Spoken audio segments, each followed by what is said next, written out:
कहानी का नाम है गाय का दर्द। यह कहानी है एक रोशनी गाय की। उसके मालिक ने उसे बचपन से पाला था और गाय का बहुत ख्याल रखता था। जैसे जैसे रोशनी बड़ी हुई उसकी कद्र खत्म होती चली गई। उसका कारण था कि वह दूध नहीं देती थी। एक बार उसके मालिक से उसका पड़ोसी बोला, अरे मोहन, इस बिना दूध वाली गाय का तू क्या कर रहा है? इसे तो किसी कसाई को दे दे, तुझे पैसे मिल जाएंगे। या इसे छोड़ दे, क्या इसे बेवजह चारा खिलाकर पैसा बर्बाद कर रहा है? नहीं भैया, मैं ऐसा नहीं कर सकता। ये भले ही दूध ना देती हो पर ये है तो गौ माता। मैं इसे कसाई को नहीं दे सकता और ना ही इसे मैं छोड़ सकता हूँ। फिर एक काम कर, मेरी बात मान, इसे क्रॉस चेक करा कर देख ले। बच्चा हो जाएगा तो क्या पता दूध आना शुरू कर दे। हाँ भाई, मैंने कई बार कराया है लेकिन हर बार खाली निकल जाती है। इस बार फिर से कोशिश करूंगा, क्या पता बच्चा होने पर इसे दूध आना शुरू हो जाए। वैसे ये मेरे अब किसी काम की नहीं है, फिर भी देख लेता हूँ। इतना कहकर पड़ोसी वहां से चला जाता है।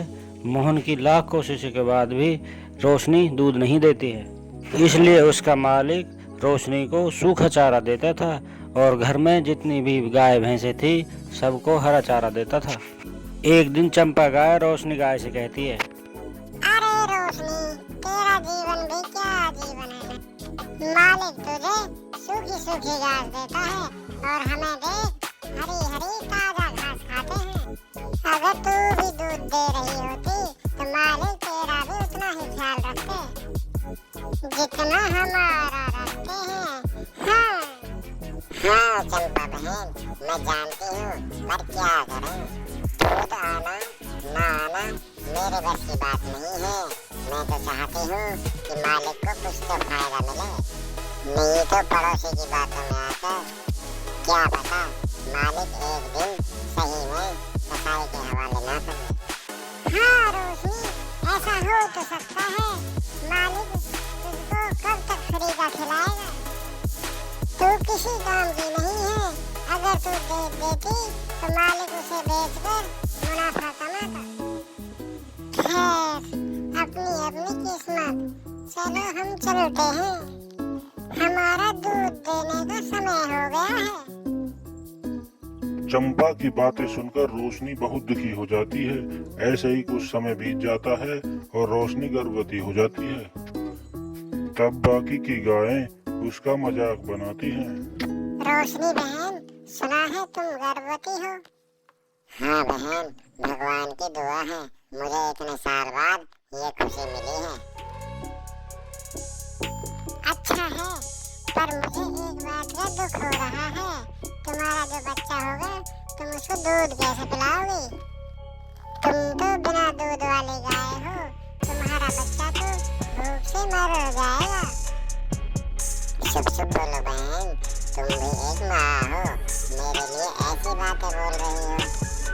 मेरे लिए दुआ करो, जब मेरा बच्चा हो मैं भी दूध देने लग जाऊं। तभी वहां चंपा गाय आती है। ऐसा हुआ तो अच्छा होगा।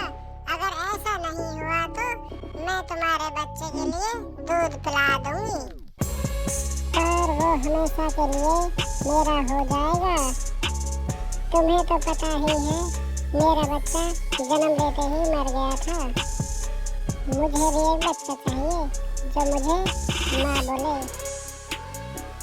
रोशनी गाय चंपा को कुछ नहीं बोलती है और कुछ समय बाद रोशनी एक बछड़े को जन्म देती है।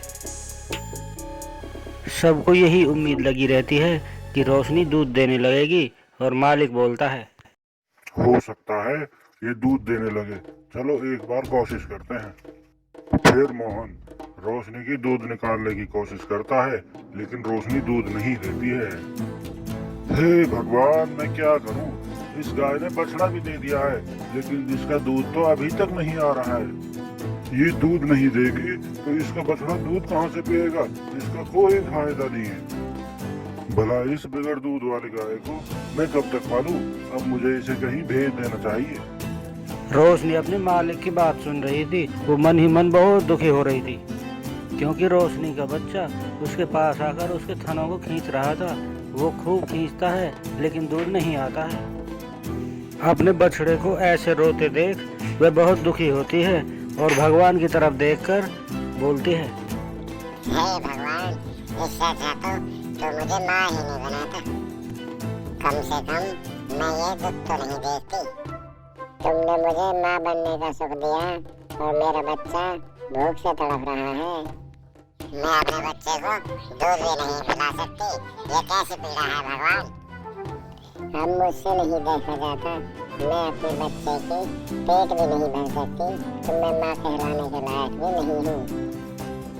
रोशनी भगवान से ये सब बातें कर रही थी और तेज तेज रोने लगी।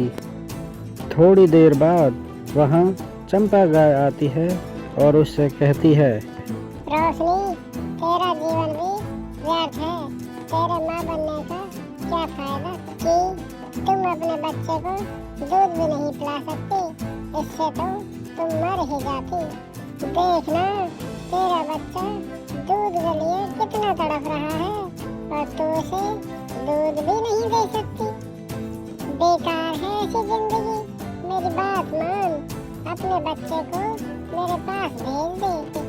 मैं इसे थोड़ा दूध पिला दूंगी जिससे इसकी भूख शांत हो जाएगी। चंपा सुनकर रोशनी और दुखी हो जाती है। तेज रोती है और भगवान से गुहार लगाती है। भगवान, आज इस माँ की प्रार्थना तुम्हें सुननी होगी। या तो मुझे दूध पिलाने के काबिल बना ले या फिर मेरी जान ले ले। रोशनी, भगवान से प्रार्थना करने से कुछ नहीं होगा। तुम यदि चाहती हो कि तुम्हारा बछड़ा जीवित रहे तो इसे मुझे दे दो। मैं इसे दूध पिला दूंगी। रोशनी रोती रहती है और वो देखती है उसका बच्चा भूख के मारे बीमार पड़ गया है। ठीक है चंपा बहन, तुम मेरे बछड़े को दूध पिला दो। शायद भगवान को मेरी किस्मत पर तरस नहीं आ रहा है। मैं नहीं चाहती कि मेरा बच्चा बगैर दूध के मर जाए। तुमने बहुत अच्छा सोचा है रोशनी। बच्चे से बढ़कर कुछ नहीं होता। चलो, मैं अब अपने बच्चे को दूध पिला लेती हूँ। चंपा बच्चे की तरफ बढ़ती है और तभी भगवान की कृपा होती है।